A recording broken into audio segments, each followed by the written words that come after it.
કે મોસ્ટલી આપણે જોઈએ છે કે થોડું ઘણું બ્રેક આપવા માટે પેરેન્ટ્સ જે હોય, નાના બાળકો હોય તો એમને ફોન આપી દે કે ભાઈ લે તું ફોન યુઝ કરી લે અડધો કલાક કે કલાક સુધી. જેમ કે વચ્ચે બહુ ચાલ્યું હતું કે પબજી ગેમ રમીને બાળકોને ઘણા બધા પ્રોબ્લેમ્સ થઈ રહ્યા છે.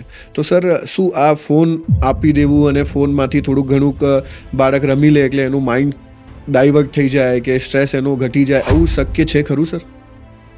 ચલો માઇન્ડ ડાયવર્ઝન ઉપર વાત કરીએ. સામાન્ય જ એક ઉદાહરણ લઈએ, બરાબર છે.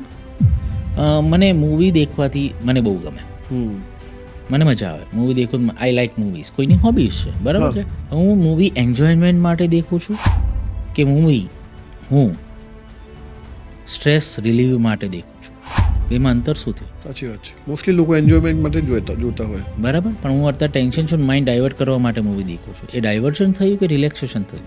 હું દોસ્તારો સાથે બેઠો છું, જમવાની આપણે પાર્ટી કરી, મસ્તીથી જમ્યા કે બહાર જઈએ ચલો જમીએ મસ્તી કરીએ, બરાબર છે. પણ હું કંટાળી ગયો છું, માઇન્ડને બ્રેક આપવો છે, એટલે હું દોસ્તારો સાથે જમવા ગયો છું. બેમાં અંતર શું થયું? એક્ટિવિટી તો સેમ જ છે, મૂવી અને જમવાનું. એક્ટિવિટીમાં કોઈ અંતર નથી, તમારા માઇન્ડસેટ બદલાઈ ગયો.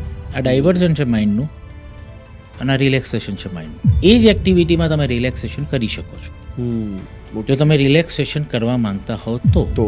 કારણ કે માઇન્ડને કમાન્ડ તો આપવો પડશે કે આઈ વોન્ટ ટુ રિલેક્સ. આપણે જસ્ટ ડાયવર્ટ કર્યું એટલે પોતાની જાતને કેવું પડશે કે ભાઈ આ તારો હવે રિલેક્સનો સમય આવી ગયો છે, એટલે તો રિલેક્સ કર, આરામથી રિલેક્સ કર. અને એ રિલેક્સેશનમાં આપણે સૌથી મોટી ભૂલ એક જ કરીએ છીએ કે આપણે બોડીને માઇન્ડ ડાયવર્ટ કરીને રિલેક્સ કરી દીધું, પણ માઇન્ડ અને ઇમોશન્સને રિલેક્સ નથી કર્યું. અને એને જો હું સ્પિરિચ્યુઅલ કન્ટેક્સમાં કહું તો આપણા એક સામાન્ય શબ્દનો પ્રયોગ થાય છે કે ભગવાન ભાવનો ભૂખ્યો છે. આપણે શબ્દ બધાએ સાંભળ્યું છે, ભાવના ભૂખ્યા છે ભગવાન. તો આપણે 56 ભોગ ચડાવીશું, પણ એના અંદર ભાવ ક્યાં ઉમેર્યો? સાચી વાત છે. હવે હું તમને કહું, સામાન્ય તમે મંદિરમાં ગયા કે ચર્ચ ગયા, ગુરુદ્વારા ગયા, ગમે ત્યાં ગયા, હું એક ઇન્વોલ્વ થઈને પ્રાર્થના કરું છું અને હું એક સામાન્ય રીતે હાથ જોડીને ઊભો છું, મારું માઇન્ડ ક્યાં છે અને મેં પ્રાર્થના કરીને પાછો આવ્યો, બેમાં અંતર શું થયું? એક્ટિવિટીઝ તો સેમ જ થઈ ને, એક્ટિવિટી મેં નથી બદલાઈ. And that's cold diversion. Involvement અને ડાયવર્શન.